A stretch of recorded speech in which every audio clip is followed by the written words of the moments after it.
Following last year's disputed presidential election results, Kenyans who for a long time lived as brothers and sisters rose against each other, killing over 1,200 people, destroying property worth billions and displacing over 700,000 persons internally. The extent, the degree and the level of violence has been such that has not been seen anywhere before. In an unprecedented forms of violence and acts of animosity between some Kenyan tribes, a group of people seeking refuge in an Eldoret church were burnt alive, including women, children, and a disabled woman on a wheelchair who, unlike others, could not even attempt to escape. Subsequently, in what seemed like a revenge attack a few days later, 19 people were burnt alive in Naivasha, of whom 16 were women and children. Kulikuwa mama Sia na mtoto wa sister yake na mwingine mama yake alikuwa anafanya panda. Watoto wachanga wa vijana walikuwa wanafuatiliwa sana na hata kuangamizwa, kuuliwa. Maana nyumba ilikuja ikamwagiliwa mafuta taa, na wakati ilimwagiliwa mafuta taa ikawa sasa wamepiga nduru, wakasema hakuna mwanaume ako ndani. Ule alikuwa ndani akatolewa, yeye akakatakatwa mikono. Bwanangu alikatakatwa akakwisha kabisa na kuvigwa na mawe. Nikaona wacha tuniombe Mungu nione kama saidia. Sasa utaweza kunisaidia kidogo. Hiyo mambo ya chochi macho 14 aliungua kabisa. I ask people where is my family, so they show me the place where I went, and I find that my family were already burned to death, my 2 children and my wife. In most areas where violence erupted, men and boys were prime targets, but women too bore the brunt in more than many ways.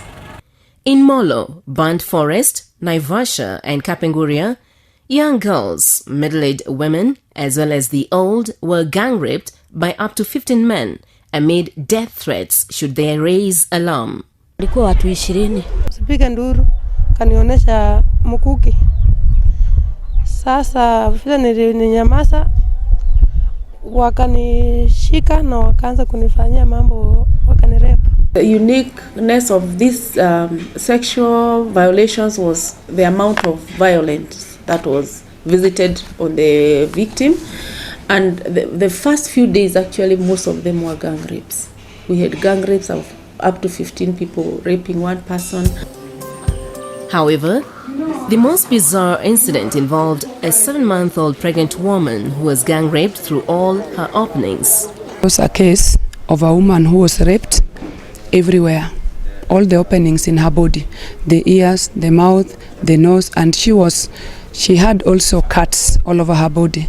Somebody used a knife to cut her all over, and in her private parts she was really destroyed down there.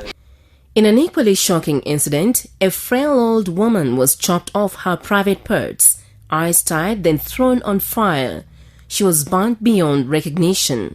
Mama mwingine alishikwa, musee kabisa mkogwa, akatupwa kwa moto. Akashomeka kabisa. This is Eldoret Showground, presumably the biggest camp in the country, with over 15,000 internally displaced persons. Here, we talk to many IDPs who have been through a lot of tribulations, hopelessness, and despair.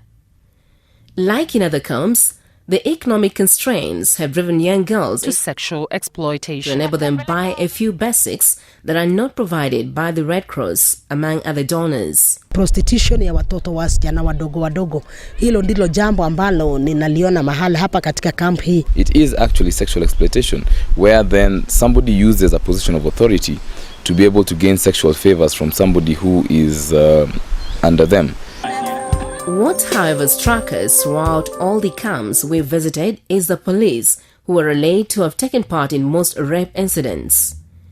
In Burnt Forest, for instance, one police officer is alleged to have raped a girl while her father was screaming outside to other officers to intervene, but instead turned a blind eye. Mwingine nilipata na mzee mwingine pale hivi Ati mtoto yake ni saisi umri ya 15. Amelanzwa kwa nyumba, amefungua nyumba na askari. Huyo mzee alikuwa anasema nduru na askari wako na hakuna mwenye alimshughulikia. Huwa tunakumbana na kesi nyingi pale za raping, especially pale police line camp. Tulikuwa na wasichana kama 4 ambao walikuwa wameripiwa.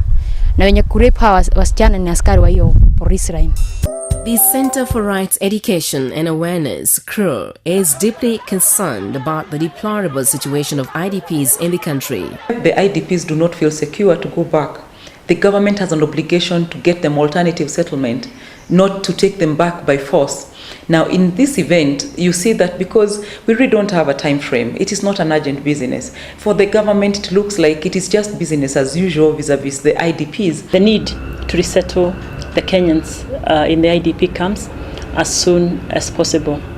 We are also hoping to make interventions for the internally displaced persons, especially women and children, so that we can make the necessary interventions.